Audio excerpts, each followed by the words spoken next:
Assalamualaikum warahmatullahi wabarakatuh. My name is Vina Aulia Rahma. I'm from class 3 and I'm here. I want to explain my presentation about meaning and language comparison in semantics. For introduction, the discussion will explore the extent of the differences between languages and question whether they are basically the same or significantly different. It considered whether language could express the same truth and communicate the same thing. Even though the formulations were different, this raises the issue of whether semantic systems are arbitrary or guided by universal principles. The next is list of contents. There are lists of contents in meaning and language comparison. For the first one is translation problems. The second one is head age international. The third one is relativism and universalism. The next one is Berlin and Kai investigation of color terms. And the last is consequent. The first one is translation problem. In this section, we will discuss the challenges of learning a foreign language. Everyone who seriously tries to learn a foreign language will sooner or later realize that languages differ significantly, not only in grammar and pronunciation, but also in their vocabulary and organization. Those who achieve their native proficiency in a foreign language often find that the true semantic equivalence between words in different languages is rare.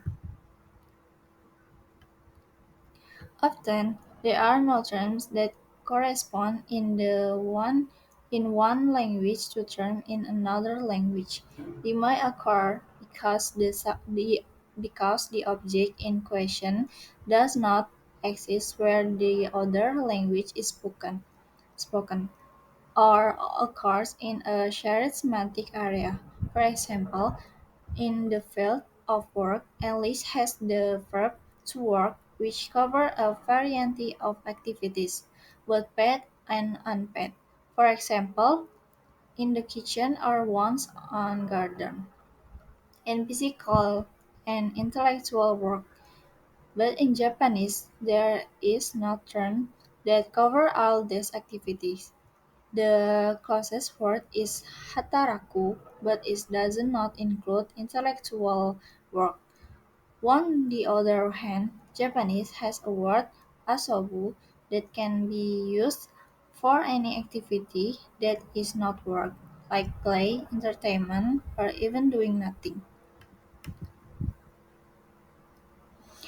And the second one is Head Age International. In this chapter, we'll discuss grammatical and semantic differences between language, using the example of the expression head age in European and Japanese. In English, the phrase "I have a headache" means the person experiences it, the sensations, and the body part into the possessive contraction that indicates a relationship to the person experiencing it. It is international. The use of the word have includes not only ownership, but also abstract relationship. German equates it with each habit which is plural. The comparison highlights how languages structurally vary in expressing these basic experiences, reflecting different grammatical patterns and semantic nuances.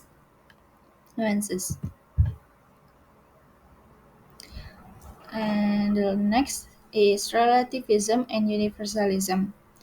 Linguistic relativism and universalism represent two contrasting views regarding the nature of language.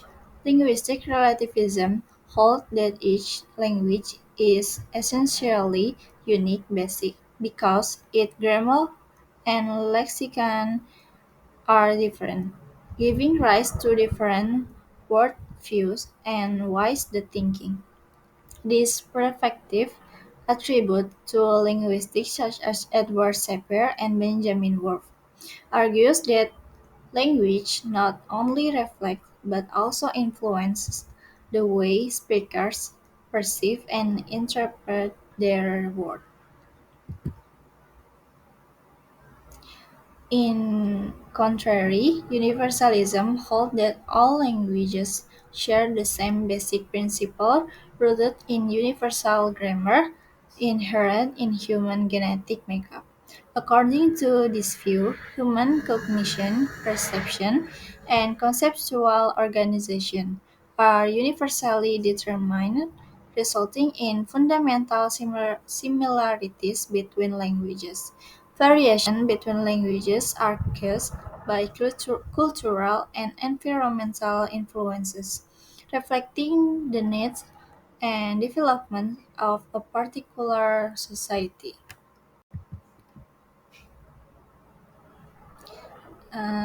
This is example of universalism. A classic example of universalism in semantics is the concept of color terms. For example, if a language only has two color terms, then those terms are usually that color black and white. If a third term is added, it is usually red, and so on, following a predictable order. These patterns show that the way humans perceive and categorize color is universal, rooted in aspects of human visual perception and cognition. And the next is Berlin and Kai investigation of color terms. Berlin and Kai's investigation of color terms in approximately 100 languages revealed that languages categorize the color spectrum differently based on the basic color terms or BCTS. Basic color terms are simple words that stand out psychologically and are not subordinate to other color terms or derived from specific object. They obtained BCT from native speaker and tested their understanding use color charts.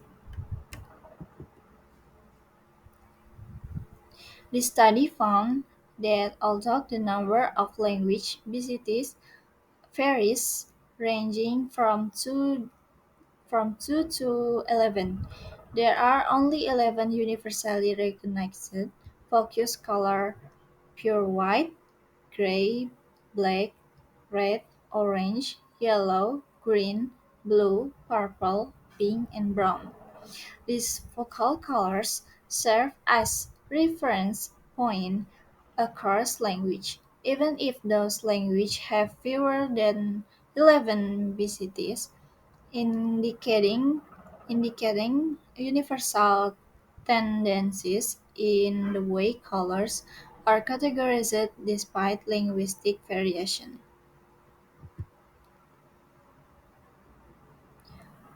This is example of color terms. Dani, New Guinea. The Dani people of New Guinea have only two basic color terms. Mili, this term covers dark and cool colors, including black, green, and blue. Mala, this term includes light and warm colors, such as white, red, and yellow. This example illustrates stage I of Berlin and Kai's sequence, where a language has only two color terms that broadly divide the color spectrum into dark or cool and light or warm.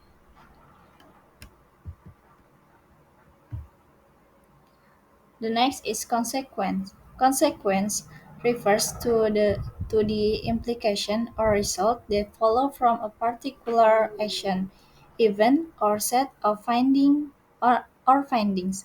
However, it is context is refers to the implication of the research finding on color terms for the structural view of language and the debate between relativism and universalism in linguistics.